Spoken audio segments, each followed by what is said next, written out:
Welcome to the Salmon Runs YouTube. Enjoy the video. You start by confirming both devices. The computer or player has HDMI out and the display accepts VGA. Next, identify if your adapter is active and requires 5V USB power. If it does, plug power before video. Once ready, connect the adapter's HDMI plug to the source firmly.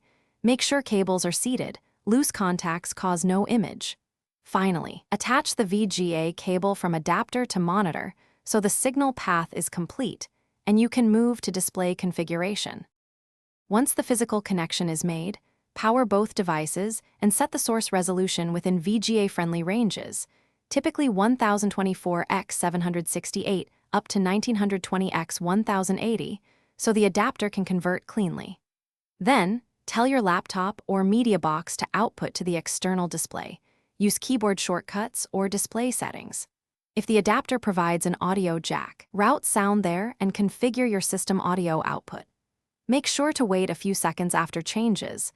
Conversion and edit handshake can take time, so be patient while the image appears. To finish, lock the VGA connector with its thumb screws and tidy cables so they don't tug and break the signal. If you still don't see an image, first verify the adapter's power.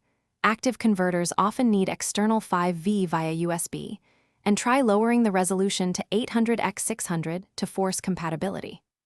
Once done, swap the adapter to a different monitor or use another HDMI source to isolate whether the adapter, cable, or display is causing trouble. This single test usually reveals the problem, so you can replace the failing component. Thanks for watching. Consider subscribing if we helped you.